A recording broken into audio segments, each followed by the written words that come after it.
നമസ്കാരം, പുതിയൊരു വീഡിയോയിലേക്ക് സ്വാഗതം. നിങ്ങൾക്കൊരു യൂട്യൂബ് ചാനൽ ഉണ്ടെങ്കിൽ നിങ്ങളുടെ ചാനലിൽ ശ്രദ്ധിക്കേണ്ട 5 സെറ്റിംഗ്സുകളെ കുറിച്ചാണ് ഇന്നത്തെ വീഡിയോയിൽ പറയാനായിട്ട് പോകുന്നത്. ഈ പറയുന്ന കാര്യങ്ങളൊക്കെ നിങ്ങളുടെ ചാനലിൽ ചെയ്തിട്ടുണ്ടോ എന്നുള്ള കാര്യം നിങ്ങൾ ഈ വീഡിയോ കണ്ടതിന് ശേഷം ഒന്ന് ചെക്ക് ചെയ്ത് നോക്കുക. ഉണ്ടെന്നുണ്ടെങ്കിൽ കുഴപ്പമൊന്നുമില്ല, ഓക്കെയാണ്. അഥവാ ഈ സെറ്റിംഗ്സുകളിൽ ഏതെങ്കിലും നിങ്ങൾ ചെയ്യാതുണ്ടെന്നുണ്ടെങ്കിൽ തീർച്ചയായിട്ടും അതിൽ മാറ്റം വരുത്തുന്നത് നിങ്ങളുടെ യൂട്യൂബ് ചാനലിൽ റീച്ചിനും നിങ്ങളുടെ ചാനലിന്റെ ഗ്രോത്തിനും പ്രയോജനം ചെയ്യും. അപ്പോൾ എന്തൊക്കെയാണെന്നുള്ളത് നോക്കാം. അതിന് മുമ്പായിട്ട് വീഡിയോ ഒന്ന് ലൈക്ക് ചെയ്തേക്കുക. എന്തെങ്കിലും ഡൗട്ട്സ് ഉണ്ടെങ്കിൽ കമന്റുകളായിട്ട് അറിയിക്കുക. എല്ലാ വീഡിയോയിലും കമന്റ് ചെയ്യണമെന്ന് പറയുന്നതുകൊണ്ടായിരിക്കും വ്യൂവിനേക്കാൾ കൂടുതൽ എനിക്ക് തോന്നുന്നു മുമ്പോട്ടുള്ള ദിവസങ്ങളിൽ എനിക്ക് കമന്റ് വരാനുള്ള സാധ്യത ഉണ്ടെന്നാണ് തോന്നുന്നത്. അപ്പൊ കമന്റ് ഒക്കെ ഇടുമ്പോൾ എല്ലാവരും ഒരു 10-50 കമന്റ് ഒക്കെ ഒരാൾ തന്നെ വലിച്ചു വാരി ഇടാതെ നിങ്ങൾ ആവശ്യമുള്ള 1-2 കമന്റുകൾ ഇടുക. ഇനി നിങ്ങൾക്ക് ഒത്തിരി കമന്റുകൾ ഇടണമെന്ന് ആഗ്രഹം ഉണ്ടെന്നുണ്ടെങ്കിൽ എന്റെ മറ്റൊരു ചാനലുണ്ട്.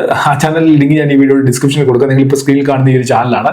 ഈ ചാനലിലും വീഡിയോകളുണ്ട്. അതിന്റെ ചുവട്ടിലും പോയിട്ട് നിങ്ങൾക്ക് ഇഷ്ടംപോലെ കമന്റുകൾ ഇടാം, ഒരു കുഴപ്പമില്ല.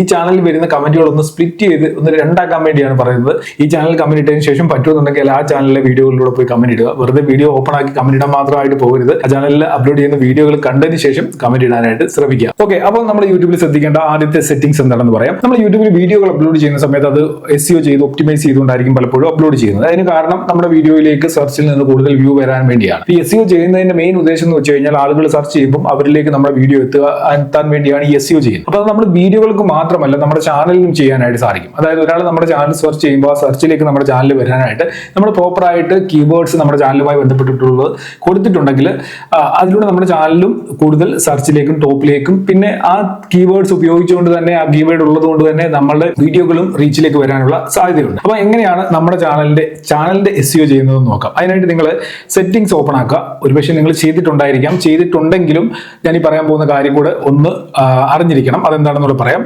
അതിനുശേഷം നമ്മൾ സെറ്റിംഗ്സിൽ ചാനൽ എന്നുള്ള സെക്ഷനിൽ വരിക. ചാനലിൽ കീവേഡ്സ് എന്ന് പറയുന്ന ഒരു ഓപ്ഷൻ ഉണ്ട്. കീവേഡ്സിൽ നമ്മൾ യൂട്യൂബിൽ ടാഗ് കൊടുക്കുന്ന പോലെ തന്നെ കുറെ കീവേഡ് കൊടുക്കാനുള്ള ഒരു സെക്ഷനാണിത്. ഇവിടെ ഞാൻ കുറെ കീവേഡ്സ് കൊടുത്തിരിക്കുന്നത് കാണാൻ സാധിക്കും. അപ്പോൾ ഇവിടെ നിങ്ങൾ കീവേഡ്സ് കൊടുത്തിരിക്കുന്നതിൽ വേണമെന്നുണ്ടെങ്കിൽ മാറ്റങ്ങൾ വരുത്താം. നിങ്ങൾ വിട്ടുപോയിട്ടുള്ള എന്തെങ്കിലും കീവേഡ് നിങ്ങളുടെ ചാനൽ റിലേറ്റഡ് ആയിട്ടുള്ളതുണ്ടെങ്കിൽ ഇവിടെ നിങ്ങൾ ആഡ് ചെയ്ത് കൊടുക്കാം. മനസ്സിലായോ? അപ്പോൾ ഇതിലൂടെ നിങ്ങളുടെ ചാനലിലേക്ക് കൂടുതൽ എൻഗേജ്മെന്റ് വരാനും റീച്ച് വരാനുള്ള സാധ്യതയുണ്ട്. പലരും ശ്രദ്ധിക്കാതെ വിടുന്ന ഒരു ഭാഗമാണ് യൂട്യൂബിലെ ഈ കീവേഡ് എന്ന് പറയുന്നത്. എല്ലാ വീഡിയോകൾക്കും കീവേഡ് ഉണ്ടല്ലോ, പിന്നെ എന്തിനാണ് ചാനലിൽ പ്രത്യേകിച്ച് കീവേഡ് എന്ന് നിങ്ങൾ ചിന്തിക്കേണ്ട. ഈ ഒരു കാര്യം മസ്റ്റായിട്ട് നിങ്ങളുടെ ചാനലിൽ ചെയ്തു വെക്കുക. കീവേഡ് പ്രോപ്പറായിട്ട് തന്നെ കൊടുക്കുക. ഇവിടെ ഞാൻ കൊടുത്തിരിക്കുന്ന കീവേഡ്സ് നിങ്ങൾക്ക് ശ്രദ്ധിച്ചാൽ മനസ്സിലാവും. ഞാൻ യൂട്യൂബുമായി റിലേറ്റഡ് ആയിട്ടുള്ള വീഡിയോ ചെയ്യുന്നതുകൊണ്ട് യൂട്യൂബ് ടിപ്സ്, അതേപോലെ how to grow YouTube channel, ഇതൊക്കെ ആളുകൾ സെർച്ച് ചെയ്യുമ്പോൾ എൻ്റെ ചാനൽ അവിടേക്ക് വരാനുള്ള ഒരു സാധ്യത ഇതിലൂടെ കൂടുതലുണ്ടാകും. അതേപോലെ video editing, Shijo P Abraham എന്നുള്ളത് പല സ്പെല്ലിങ്ങുകളിൽ ആളുകൾ സെർച്ച് ചെയ്യാനുള്ള സാധ്യതയുണ്ട്. ഷിജോ എന്ന് സെർച്ച് ചെയ്യാം, ഷിജോ പി എന്ന് സെർച്ച് ചെയ്യാം, ഷിജോ എബ്രഹാം സെർച്ച് ചെയ്യാം. ആ രീതിയിലൊക്കെ ഞാൻ ഇവിടെ കീവേഡ്സ് ആഡ് ചെയ്തിട്ടുണ്ട്. ആര് സെർച്ച് എങ്ങനെ ചെയ്തെന്ന് പറഞ്ഞാലും എൻ്റെ ചാനൽ അവിടേക്ക് വരാൻ വേണ്ടിയാണ് ഇങ്ങനെയുള്ള കീവേഡ്സ് കൊടുത്തിരിക്കുന്നത്. അപ്പോൾ നിങ്ങൾക്കും നിങ്ങളുടെ ചാനൽ റിലേറ്റഡ് ആയിട്ടുള്ള കീവേഡ്സ് ഇങ്ങനെ കൊടുക്കാം. രണ്ടാമതായിട്ട് നിങ്ങളുടെ ചാനലിന്റെ ഹാൻഡിൽ നെയിം നിങ്ങൾ സെറ്റ് ചെയ്തിട്ടുണ്ടോ എന്ന് നോക്കണം. പലരും ഇപ്പോഴും ഹാൻഡിൽ നെയിം അവരുടെ ചാനലിൽ സെറ്റ് ചെയ്തിട്ടുണ്ടായിരിക്കില്ല. ഗൂഗിൾ തന്നെ സെറ്റ് ചെയ്ത് കൊടുത്തിരിക്കുന്ന ഒരു ഹാൻഡിൽ നെയിം വെച്ചുകൊണ്ടായിരിക്കും മിക്ക ചാനലുകൾ പോകുന്നത്. അപ്പോൾ ഞാൻ കഴിഞ്ഞ ദിവസം എൻ്റെ വീഡിയോയുടെ കമന്റ് സെക്ഷൻ ചെക്ക് ചെയ്ത് കഴിഞ്ഞപ്പോൾ അവിടെ കുറേ ചാനലുകൾ ഞാൻ കയറി നോക്കി. ഈ ചാനലുകൾ മിക്കതിനും ഹാൻഡിൽ നെയിം സെറ്റ് ചെയ്തിട്ടില്ല. നമ്പേഴ്സ് ആണ് ഹാൻഡിൽ നെയിം ആയിട്ട് കിടക്കുന്നത്. ഇനി ഹാൻഡിൽ നെയിം എന്താണെന്നുള്ളത് അറിയത്തില്ല എന്നുണ്ടെങ്കിൽ അതോടെ ഞാൻ കാണിച്ചു തരാം. ഇവിടെ നിങ്ങൾ നോക്കുക, എൻ്റെ ചാനലാണിത്, കമ്പ്യൂട്ടർ ആൻഡ് മൊബൈൽ ടിപ്സ് എന്ന് പറയുന്ന ചാനൽ. ഈ ചാനലിന്റെ പേര് ഏറ്റവും ടോപ്പിലായിട്ട് ഇതേപോലെ വന്നിട്ടുണ്ട്. അതിന് താഴെയായിട്ട് @ ഇട്ടിട്ട് പിന്നെയും കമ്പ്യൂട്ടർ ആൻഡ് മൊബൈൽ ടിപ്സ് എന്ന് വന്നിട്ടുണ്ട്. ഇതാണ് എൻ്റെ ചാനലിന്റെ ഹാൻഡിൽ നെയിം. ജസ്റ്റ് ഞാൻ ഇതൊന്ന് കോപ്പി ചെയ്ത് ഗൂഗിളിൽ ഒന്ന് സെർച്ച് ചെയ്ത് നോക്കിയാണ് നേരെ കമ്പ്യൂട്ടർ ആൻഡ് മൊബൈൽ ടിപ്സിലേക്ക് ഇതേപോലെ ഓപ്പൺ ആകാനായിട്ട് സാധിക്കും. അതായത് @ ഇട്ട് നമ്മളുടെ ചാനൽ ആര് സെർച്ച് ചെയ്യുമെന്ന് പറഞ്ഞാലും അവരുടെ സെർച്ചിൽ നമ്മളുടെ ചാനൽ ചെല്ലും ഈ ഹാൻഡിൽ നെയിം നമ്മൾ സെറ്റ് ചെയ്തിട്ടുണ്ടെങ്കിൽ. അപ്പൊ നിങ്ങളുടെ ചാനലിൽ ഹാൻഡിൽ നെയിം ഇല്ല എന്നുണ്ടെങ്കിൽ അത് സെറ്റ് ചെയ്യുക. എങ്ങനെയാണ് ഹാൻഡിൽ നെയിം ആഡ് ചെയ്യുന്നത് എന്നുള്ളതിനെ കുറിച്ച് ഞാൻ ഡീറ്റെയിൽഡ് വീഡിയോ മുമ്പ് അപ്ലോഡ് ചെയ്തിട്ടുണ്ട്. അതുകൊണ്ട് ഈ വീഡിയോയിൽ ആ കാര്യം പറയുന്നില്ല.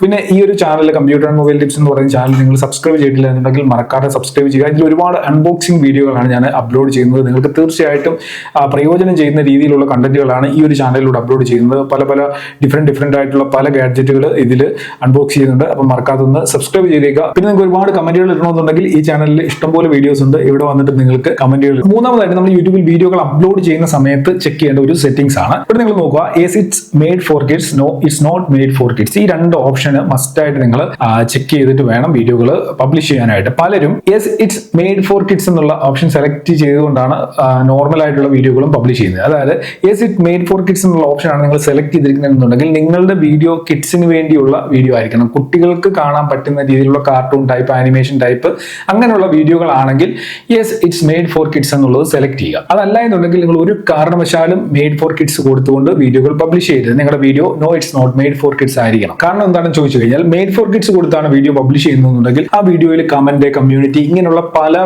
ഫീച്ചേഴ്സ് കുറവായിരിക്കും. അതേപോലെ തന്നെ അഡ്വർടൈസ്മെന്റുകളുടെ എണ്ണം കുറവായിരിക്കും. അതുകൊണ്ട് തന്നെ ഈ ഒരു സെറ്റിംഗ്സ് മസ്റ്റ് ആയിട്ട് വീഡിയോകൾ അപ്ലോഡ് ചെയ്യുന്ന സമയത്ത് ചെക്ക് ചെയ്ത് നോക്കുക. നാലാമതായിട്ട് നോക്കുന്നത് നമ്മുടെ ചാനലിന്റെ ഡിഫോൾട്ട് സെറ്റിംഗ് ആണ്. അതായത് നമ്മുടെ എല്ലാ വീഡിയോകളിലും ഒരേ കാര്യങ്ങൾ ഓട്ടോമാറ്റിക് ആയിട്ട് അപ്ലോഡ് ആവുന്ന ഒരു സംഭവമാണ് ഈ ഡിഫോൾട്ട് സെറ്റിംഗ്. അത് ഞാൻ ഒന്ന് കാണിച്ചു തരാം. നിങ്ങളൊന്ന് നോക്കിക്കൊള്ളുക. നിങ്ങളുടെ ചാനലിൽ ഈ ഒരു മിസ്റ്റേക്ക് നിങ്ങൾ ചെയ്യുന്നുണ്ടെങ്കിൽ ഉടൻ തന്നെ അതിൽ മാറ്റം വരുത്തുന്നത് നന്നായിരിക്കും. അതായത് നമ്മൾ സെറ്റിംഗ്സിൽ വരുമ്പോൾ ഇവിടെ നമുക്ക് ഡിഫോൾട്ട് സെറ്റിംഗ്സ് എന്ന് പറയുന്ന ഒരു സെക്ഷൻ ഉണ്ട്. ഇവിടെ നോക്കിക്കൊള്ളുക. ഇവിടെ നിങ്ങൾക്ക് ഡിസ്ക്രിപ്ഷൻ ആഡ് ചെയ്യാം, ടൈറ്റിൽ ആഡ് ചെയ്യാം, ഇങ്ങനെയൊക്കെയുള്ള കാര്യങ്ങൾ സെറ്റ് ചെയ്ത് വെക്കാം. ഈ സെറ്റ് ചെയ്ത് വെക്കുന്ന കാര്യങ്ങൾ നമ്മൾ എല്ലാ വീഡിയോകൾ അപ്ലോഡ് ചെയ്യുമ്പോൾ ഇത് ഓട്ടോമാറ്റിക് ആയിട്ട് നമ്മുടെ വീഡിയോയുടെ ഡിസ്ക്രിപ്ഷനിലേക്ക് വരും. അപ്പം ഈ ഡിസ്ക്രിപ്ഷൻ ചിലപ്പം യൂട്യൂബ് ചാനൽ സ്റ്റാർട്ട് ചെയ്ത സമയത്ത് സെറ്റ് ചെയ്തതായിരിക്കും പലരും ഇപ്പോഴും പോയിക്കൊണ്ടിരിക്കുന്നത്. എന്റെ ഒരു അഭിപ്രായത്തിൽ ഈ ഡിസ്ക്രിപ്ഷനിൽ മാറ്റങ്ങൾ വരുത്തുക. അറ്റ്ലീസ്റ്റ് ഒരു 2 മന്തിൽ നിങ്ങൾ ഡിസ്ക്രിപ്ഷനിൽ മാറ്റങ്ങൾ വരുത്തുക, പുതിയ പുതിയ കാര്യങ്ങൾ ആഡ് ചെയ്യുക, പഴയ കാര്യങ്ങൾ മാറ്റി കൊടുക്കുക. അങ്ങനെ ചെയ്യുന്നതുകൊണ്ട് ഒരു പ്രയോജനം എന്താണെന്ന് പറയാം. ഇപ്പൊ നമ്മുടെ എല്ലാ വീഡിയോകളുടെയും ഡിസ്ക്രിപ്ഷനിൽ സെയിം കാര്യങ്ങൾ തന്നെ നമ്മൾ എഴുതി പിടിപ്പിച്ച് വെച്ചിരിക്കുകയാണെന്നുണ്ടെങ്കിൽ അത് സ്പാമിംഗ് ആയിട്ട് മാറാനുള്ള സാധ്യതയുണ്ട്. മനസ്സിലായി? ഇപ്പോൾ ഡിഫോൾട്ട് സെറ്റിംഗ്സ് എന്ന് പറയുന്ന ഒരു സൗകര്യം ഉണ്ടെങ്കിലും നമ്മൾ അതിൽ മാറ്റങ്ങൾ വരുത്തേണ്ടത് നമ്മുടെ ആവശ്യമാണ്.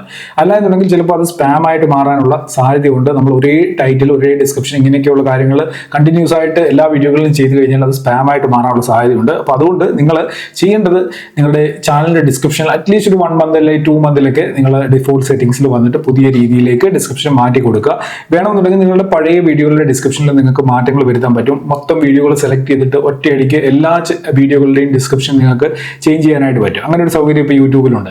ഓരോ വീഡിയോകൾ എടുത്തിട്ട് ഡിസ്ക്രിപ്ഷൻ ചേഞ്ച് ചെയ്യേണ്ട കാര്യമില്ല. മൊത്തം ഒരുമിച്ച് നിങ്ങൾക്ക് 500 വീഡിയോ ഉണ്ടെങ്കിൽ 500 വീഡിയോ നിങ്ങൾക്ക് ഡിസ്ക്രിപ്ഷൻ ചേഞ്ച് ചെയ്യാനായിട്ട് സാധിക്കും. വേണമെന്നുണ്ടെങ്കിൽ നിങ്ങൾക്ക് ആ ഒരു ഫീച്ചറിനെ ഉപയോഗിക്കാം. അതെങ്ങനെയാണ് ചെയ്യുന്നത് നിങ്ങൾക്ക് അറിയത്തില്ല എന്നുണ്ടെങ്കിൽ കമന്റ് ചെയ്യുക. തീർച്ചയായിട്ടും അതിനെക്കുറിച്ചൊരു വീഡിയോ സെപ്പറേറ്റ് ആയിട്ട് ചെയ്യുന്നതാണ്. അഞ്ചാമതായിട്ട് നിങ്ങളുടെ ചാനൽ സെറ്റ് ചെയ്യേണ്ട ഒരു കാര്യമുണ്ട്. നമ്മുടെ ചാനലിന് ഒരു തീം ഉണ്ടായിരിക്കണം എന്നൊക്കെ ഉള്ളതിനെ കുറിച്ച് മുമ്പ് ഞാൻ പല വീഡിയോകളിൽ പറഞ്ഞിട്ടുണ്ട്. അതേപോലെ തന്നെ നമ്മളുടെ വീഡിയോകളിലെ തമ്പനെയിലിന് ഒരു തീം ഉണ്ടായിരിക്കണം. നിങ്ങൾ ഉദാഹരണത്തിന് ഞാൻ എൻ്റെ ചാനൽ തന്നെ കാണിച്ചു തരാം. ഞാൻ മറ്റു ചാനലിലേക്ക് പോകുന്നില്ല. ഞാൻ പലപ്പോഴും ഓരോ ടൈമിൽ എൻ്റെ തമ്പനെയിൽസിൽ മാറ്റം വരുത്താറുണ്ട്. ഒരു തീം എനിക്ക് മൈൻഡിൽ തോന്നിക്കഴിഞ്ഞ് കഴിഞ്ഞാൽ ഞാൻ ആ ഒരു തീമിൽ കുറേ തമ്പനെയിൽസ് ഉണ്ടാക്കുക. ഇപ്പൊ നിങ്ങൾ നോക്കിക്കോളുക. ഈ തമ്പനെയിൽസ് ഒക്കെ തന്നെ ഏകദേശം ഒരേപോലൊക്കെ തോന്നുമെങ്കിലും എന്നാൽ ഒരേപോലെ അല്ല വന്നിരിക്കുന്നത്. ഇതിനൊരു തീമുണ്ട്, ഒരു പാറ്റേൺ ഉണ്ട്. ഈ പാറ്റേണിലാണ് ഞാൻ ഈ തമ്പനെയിലുകളൊക്കെ ക്രിയേറ്റ് ചെയ്തിരിക്കുന്നത്. ഇതിന് മുമ്പ് ഇങ്ങനെ അല്ലായിരുന്നു ഞാൻ തമ്പനെയിൽസ് ക്രിയേറ്റ് ചെയ്യുന്നത്. ഈ ഒരു പാറ്റേൺ ഒക്കെ ആയിരുന്നു. അത് മാറ്റി ഒരു 10-20 വീഡിയോ അങ്ങനെ വന്നതിന് ശേഷം അടുത്ത പാറ്റേണിലേക്ക് പോയി. അപ്പൊ ഇങ്ങനെ ഞാൻ എൻ്റെ 2 ചാനലിലും ഇതേപോലെ മാറ്റി തമ്പനെയിൽ പാറ്റേൺ എടുക്കാറുണ്ട്. അപ്പൊ ഡെയിലി ഞാൻ ഓരോ പാറ്റേണിലല്ല തമ്പനെയിൽസ് ഉണ്ടാക്കുന്നത്. ഞാൻ ആ ഒരു കാറ്റഗറി മൊത്തം ഒരു 10, 20, 30, 40 വീഡിയോ ഒക്കെ ഞാൻ ഒരേ പാറ്റേണിലായിരിക്കും, ഒരു തീമിലായിരിക്കും വീഡിയോകൾ ക്രിയേറ്റ് ചെയ്യുന്നത്. നിങ്ങൾക്ക് വേണമെന്നുണ്ടെങ്കിൽ നിങ്ങളുടെ തമ്പനെയിൽസിനെല്ലാം എല്ലാ വീഡിയോകളിലെയും തമ്പനെയിൽസിന് ഒറ്റ പാറ്റേൺ കൊടുത്താൽ മതി. എൻ്റെ ഒരു ഇഷ്ടം എന്ന് വെച്ച് കഴിഞ്ഞാൽ ഒരു 30-40 വീഡിയോ കഴിയുമ്പോൾ ഞാൻ ആ പാറ്റേൺ മാറ്റി വേറെ ഏതെങ്കിലും ഒരു രീതിയിലോട്ട് തമ്പനെയിൽസ് ആക്കാൻ ശ്രമിക്കാറുണ്ട്. അപ്പൊ അതേ രീതിയിൽ തമ്പനെയിലിന് ഒരു പാറ്റേൺ ഉണ്ടാക്കുന്നതും ഒരു തീം ഉണ്ടാക്കുന്നതും വളരെ നന്നായിരിക്കും. നിങ്ങളുടെ ചാനലിലേക്ക് ഒരു പുതിയ ഒരാൾ വന്നു കഴിഞ്ഞാൽ അവരത് കാണുമ്പോൾ അവർ ഇംപ്രസ്ഡ് ആകണമെന്നുണ്ടെങ്കിൽ തീർച്ചയായിട്ടും തമ്പനെയിൽസ് വളരെ ഇമ്പോർട്ടന്റ് ആണ്. അതുകൊണ്ട് തന്നെ തമ്പനെയിലിന് ഒരു തീം കൊണ്ടുവരിക. ആ തീമിൽ തന്നെ എല്ലാ തമ്പനെയിൽസും ഉണ്ടാക്കുക. അപ്പൊ എന്തായാലും 5 കാര്യങ്ങൾ ചെയ്ത് നോക്കുക. അതിനുശേഷം റിസൾട്ട് എന്താണെന്നുള്ളത് ഇൻസ്റ്റാഗ്രാമിലൂടെ DM ചെയ്യാൻ മറക്കണ്ട. വീഡിയോ യൂസ്ഫുൾ ആയിട്ടുണ്ടെങ്കിൽ നിങ്ങളുടെ സുഹൃത്തുക്കൾ കൂടി ഷെയർ ചെയ്ത് കൊടുക്കാനും മറക്കണ്ട. ചാനൽ സബ്സ്ക്രൈബ് ചെയ്തിട്ടില്ല എന്നുണ്ടെങ്കിൽ സബ്സ്ക്രൈബ് ചെയ്യുക. വീഡിയോ ലൈക്ക് ചെയ്തിട്ടില്ല എന്നുണ്ടെങ്കിൽ ലൈക്ക് കൂടെ ചെയ്തേക്കുക. അപ്പൊ ഇന്നത്തെ വീഡിയോ നിർത്തുന്നു. അടുത്ത വീഡിയോയിൽ കാണാം. Good bye.